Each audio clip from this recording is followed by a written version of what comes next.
The official trailer for Star Wars Ahsoka is finally here. Back in April, I was in London for the Star Wars celebration, and I remember seeing that teaser trailer for Ahsoka for the first time. It was insanely good. And what made the experience even more cool was that I was surrounded by tens of thousands of fellow Star Wars fans. It was shown on the screens at the main stage of the Star Wars celebration, and we were all blown away. It was so incredibly awesome. But there was a small group of Star Wars fans at the celebration, and they were even more lucky. They had tickets to the Ahsoka panel, and during that panel, they were shown a much bigger version of the trailer with way more reveals. And they came out of that panel so incredibly excited. And I was so envious. But finally, after all these months, all Star Wars fans are equal again. Because the official trailer is here, we're going to see what they got to see. And I can't tell you how much I've been looking forward to this and how special this Ahsoka series is for me, mostly because this is the continuation of Star Wars Rebels. We're going to see all my favorite characters in live action. Hera and Chopper and Sabine and Ahsoka. And of course, Grand Admiral Thrawn. I've only seen the back of his head and his shoulders. This trailer had better shown his face. Otherwise, there are going to be consequences. I'm going to become a Star Trek fan or something like that. No, just kidding. I already am. All right. Without further ado, let's see what this trailer has in store. Ooh. War is inevitable. One must destroy in order to create. That sounds very dark. Oh. We are no Jedi. Whoa! No Jedi, but the color red. So that means I started hearing whispers of Thrawn's return as heir to the Empire. There he is. Heir to the Empire. Oh, Stonehenge. What happens when we find Thrawn? Power. Such as you've never dreamed. That's temptation, power. Oh, the rebel fleet. I've spent most of my life fighting a war. Hera! That's Chopper! why I'm trying to convince you to help me prevent another one. You and I both know who could help you with this. She's still just as stubborn as ever. There's Sabine. I bet your master Cool! found you difficult at times. Anakin big never got highways to finish my from Star training. Wars Rebels. I walked away from him, just like I walked away from Sabine. You never made things easy for me, Wow. Master. She's gonna train As a Sabine? Jedi, sometimes you have to make the decision no one else can. There's Ezra. But I'm counting on you to see this through. Whoa, she's cutting her Nice hair. haircut. Oh, I love it. Sometimes we have to do what's right, regardless of our personal feelings. Whoa! A massive monster! Oh my If gosh. we don't stop Thrawn, everything will be There in he is, vain. there he is, there he is. Darkness. You have no power. But she does have a Anakin spoke highly lightsaber. of you. I'm not here to discuss my past. We have a lot of work to do. Once a rebel, always a rebel. Love it, love it. That was so cool.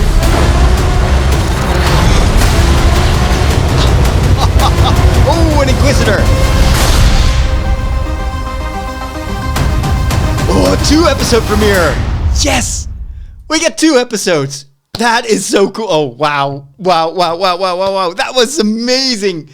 I mean, well, there's so much to take in. So I love that it starts with a classic Star Wars moment where a big ship is flying overhead and you see this, I guess it's like a transport ship. It looked like the ones that they had in Empire Strikes Back.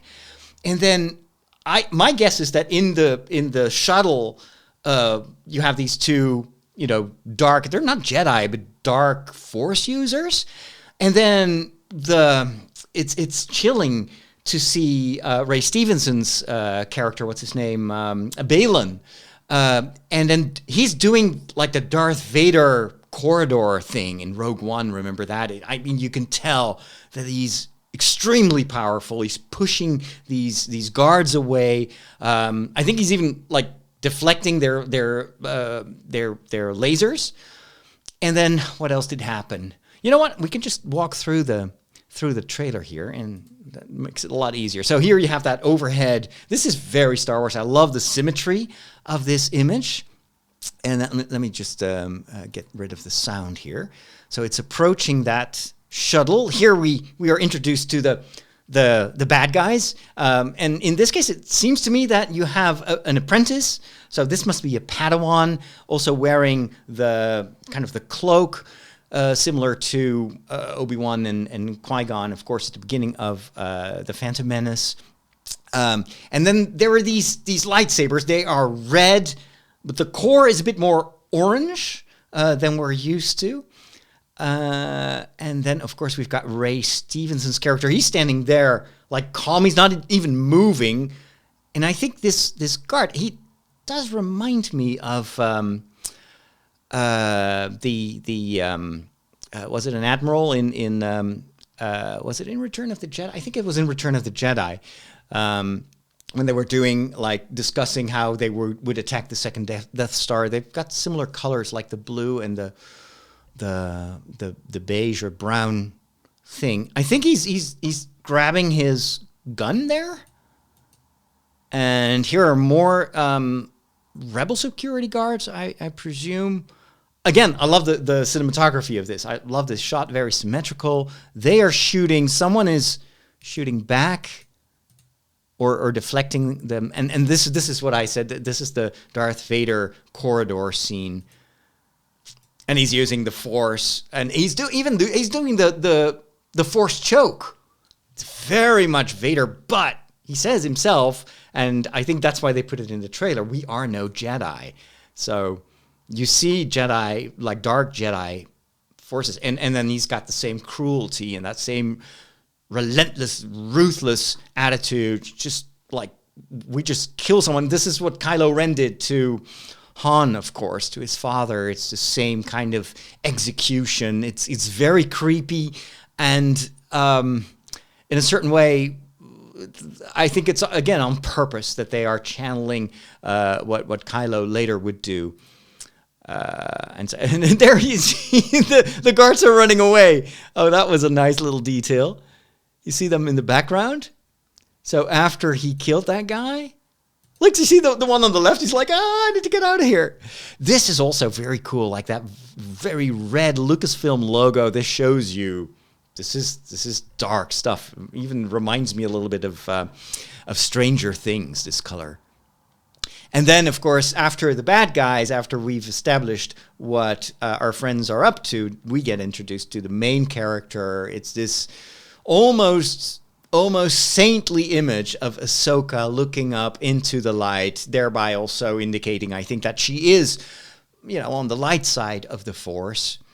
And she is illuminated in a quasi-religious setting. What is interesting of this looks like an ancient depiction of maybe a very old Jedi teacher. And what strikes me is that female character is holding an orb, which I think is something that is also used in religious imagery quite a bit. The golden orb that Jesus carries often when he's depicted with his mother Mary symbolizes his dominion over the earth and over everything that exists. It's also kind of a focal point. Maybe it seems to be floating above her hand, indicating that this is a Force-wielding character, maybe from ancient Jedi mythology, who can tell. There's even something that behind her that reminds me a bit of a halo, again referring to the almost sacred religious nature of these Jedi forefathers and foremothers. And then she's also surrounded by all these like circular mappings or markings, which I wouldn't be surprised actually are similar to the ones that we see later on in that Stonehenge scene. But I may be mistaken. Let's continue to see what happens. So this is clearly, I think, connecting Ahsoka with the whole mythology of the Jedi. It's not just a story about one hero. This particular character of Ahsoka is part of, I would say, the history of the Force. And now it's her time to take her place in the history of the galaxy. again, this is Grand Admiral Thrawn, even more dangerous probably than those evil lightsaber wielders. How are we going to call them? I'm just tempted to say Dark Jedi, but they're not Jedi. Anyway, we'll probably discover that. And there's this Stonehenge scene. So this is setting up who they're after. We know that Ahsoka is trying to find Thrawn. We just don't know why Thrawn is so important. And here I think this is Balin, maybe with his apprentice, and they're approaching this circle of stones.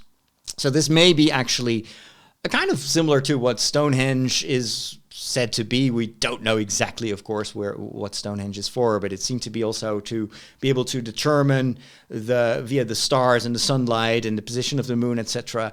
I don't know how the universe is turning, maybe. So it's the stones are not just ritual objects; they are there to help you map the world. And here, we see more people. You see. Oh, this must be in the center of the circle, and we see a map of the galaxy, or at least that part of the galaxy. And then they're probably going to use that Stonehenge place to create a three-dimensional map, don't you think? Yeah, there you go. Yeah, she's activating. This is the continuation of that. So all of a sudden we see this half, and these lines do remind me of what we see in that ancient hieroglyphical depiction of that Jedi lady. This looks amazing, by the way. Oh, and here she is on a ship. This could be on that first ship that we saw, that transport ship at the beginning of the trailer. So maybe it's like a pirate attack. Maybe they're pirates. Cool. All right, this is amazing. This is a very cool shot of the Rebel fleet, and you can recognize some of the ships there. This is definitely the Rebel fleet. I don't think there's an attack going on. This is just like a flyby shot. Oh, it's probably just indicating that we are about to see Hera, and then we are meant to associate that immediately with the Rebels. So here she is flying really fast. And she's in pursuit of something. This looks like almost like a carrier ship, and then the disc underneath, it's probably part of something. But why is she after that? That's interesting. There you go. Yeah, so she's shooting at that. Oh, and then there is the sea down there behind Chopper, and what looks to be a big harbor, or maybe it's an industrial part of a bigger city. You see some structures above Chopper's head as well. By the way, Chopper looks amazing. I'm so happy that that he's going to be an integral part of the story of Ahsoka. I'm such a fan, even though he's a mass murderer, but we know that. And here's Hera talking to the rebels, warning that there is a war at stake. She's talking to Mon Mothma and some other senators, probably, just warning that it's not over, even though this takes place after Return of the Jedi. But when Thrawn is here, I think Hera is warning, and maybe this is because she heard that from Ahsoka, that that Thrawn is going to bring back the Empire. He could be the heir of the Empire, and then it makes sense what this said in this trailer. All would be lost if we just get a repeat of what Vader and the Emperor did. I haven't seen the Emperor, by the way, but something tells me that somehow he may return. All right. Love that shot, too. Here we see the two of them talking. This is not the first time they meet, of course. And this is where we're getting introduced to Sabine. And this is very cool, because one of the things that at first when I started to watch Rebels irked me a bit was that initial planet, I forgot the name, is so empty. And then you had these big highways, and it looked a bit like, oh, they just were out of ideas to fill in the background. But here they just take that as a given. That is just where we first get to meet Ezra and some of the other members of the Rebels crew. But here, I think this is going to be the call to action. This is clearly Sabine and Ahsoka and maybe Hera have grown apart. And so she's on this motorbike, symbol of freedom, of course. speeding away. But then there's this ship that is trying to match her speed. And I wouldn't be surprised that this is going to be the moment where we get introduced to Sabine and she is asked to come back. Oh, look, there's the Star Wars cat on her helmet. Like, that's another thing that I love that they did with this trailer. We know from Rebels, of course, that Sabine is an artist and she likes to, paint graffiti. And that painting of where we see the rebels, the friends of the rebels, on the mural, that's done in this style of the animation. And so it's almost as if there's this meta layer that maybe Sabine was the one who actually created the Star Wars Rebels animated series. She's still there working for Lucasfilm. That is amazing. And this is interesting too. You see that Ahsoka and Sabine have had a prior kind of apprentice-master relationship, which is kind of interesting because we've seen Sabine, of course, wielding the Darksaber, but I don't think that in Rebels at any time we are meant to believe that she is Force-sensitive. But the fact that she calls Ahsoka Master, that seems to indicate kind of more like a Jedi-apprentice relationship.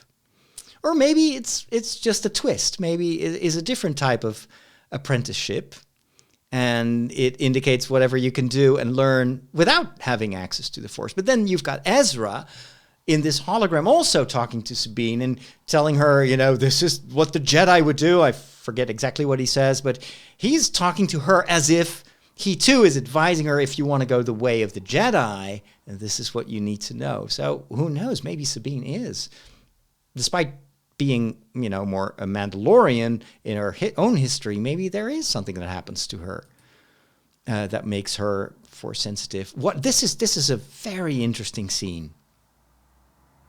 She's cutting off her hair, and that is always in stories a symbolic moment. It's like it's almost a trope that whenever people are embarking on a new adventure, when the call of action has been accepted, they are cutting off hair. If it's a male figure, it's often because they have grown a beard, indicating that they no longer want to conform to whatever society expects of them. And then this happens with James Bond and with Captain Pike, and there are numerous. Wolverine. Well, I think Wolverine actually kept most of his beard. But anyway, there's this moment where they cut their hair, they cut off they shave. And in this situation, this is why I think that the initial images were from the call to action, and now she's ready to embrace her calling. Maybe Ezra also plays a role in helping her discerning whether she should do this or not. After all, Ezra too has heard that call and had to answer it, and has been, during the course of the animated series, also been an apprentice. So maybe this is the time when he is telling her, just go for it, just trust the Force. And to indicate that she's ready for it, she's literally cutting off her wild hair. That symbolizes everything that she's done between the end of Rebels and the beginning of this series. And she's ready for action. And then there's the helmet. And Ahsoka says, I like your new haircut. So it's also an affirmation that the haircut is like a symbolic embracing of her vocation. There's the mural in the background. I saw this mural for real. They brought it to London for the Star Wars celebration. I think I even got a selfie in front of it. Very amazing. It's actually very big. So this is not CGI. This was really made for the series. And they had already filmed the series in April. And there you go. And that's again, next step. Since we are now ready for the next adventure, we're ready to go on this quest. Hyperspace, which means the story accelerates. You get this iconic Star Wars scene. I'm not sure what kind of ship this is, but maybe this is just I'm not sure actually.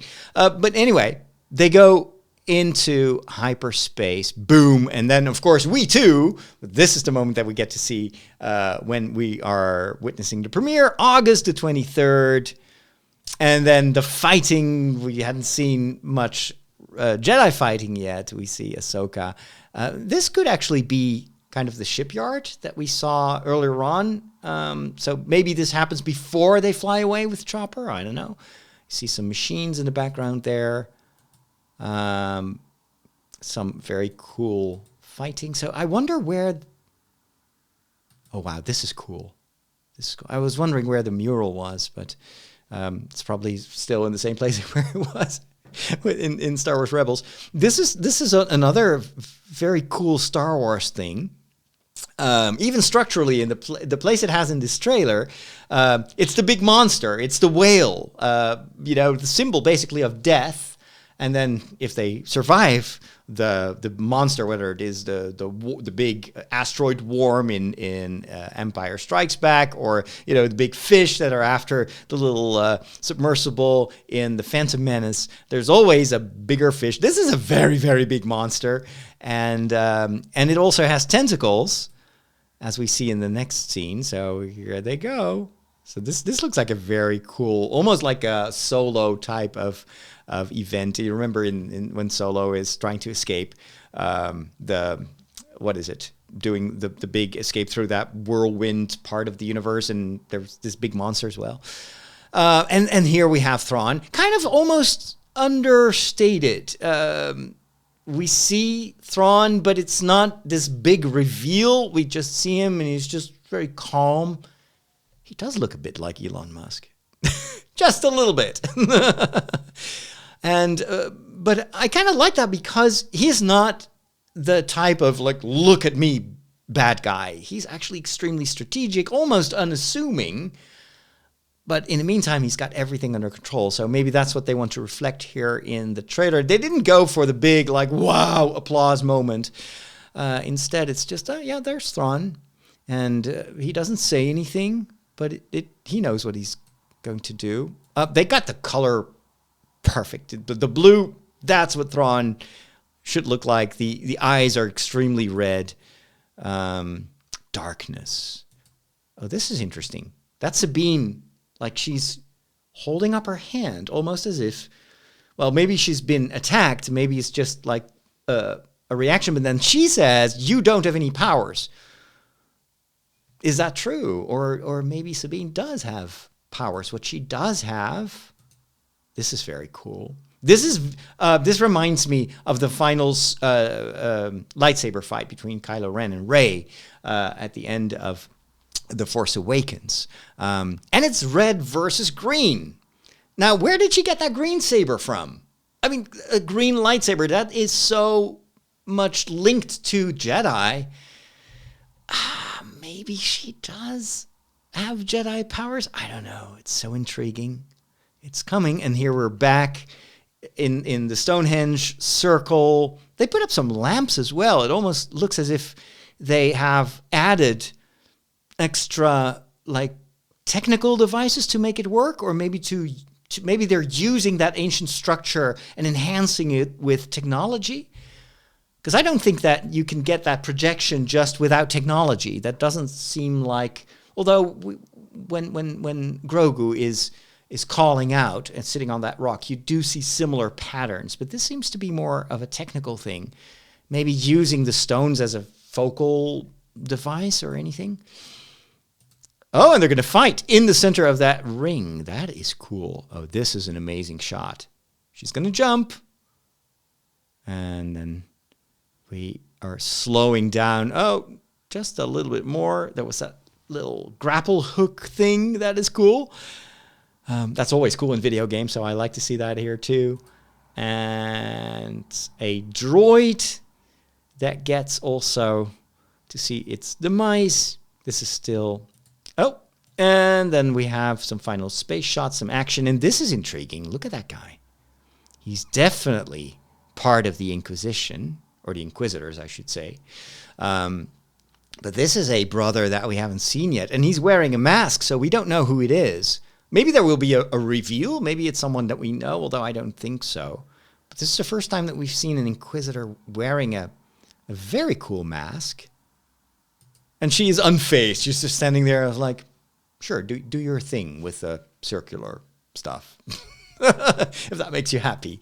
There you go. And then, you know what? If you're going to attack me, yes, then I'm going to draw a lightsaber as well. But it's very much the Jedi way. It's I'm not impressed. Ahsoka. I love that the final shot is that very tenacious, determined look on her face. Like, I am going to fight this. I need to do this because it's my role in Star Wars history. Wow, there was actually so much in this trailer. I was super excited to be able to share my initial thoughts with you. Let me know what you think. I probably missed a ton of things, so that's what the comments are for. I'd love to connect with you. And if you like this reaction, maybe this is your first time here on the channel, make sure to subscribe and hit the notification bell. What I hope to do is also a bit of a breakdown, but then I'll focus more on the themes and the symbolism and maybe even the quasi-religious elements that I noticed here in this trailer. After all, you can see so many other breakdowns. I don't want to repeat what other people do way better than I do, but as a priest, I kind of like to zoom in on these religious symbols and tropes and themes. Anyway, was amazing. I can't wait until August the 23rd, and we get 2 episodes. Fantastic. What a great time to be a Star Wars fan. May the Force be with you. Talk to you soon.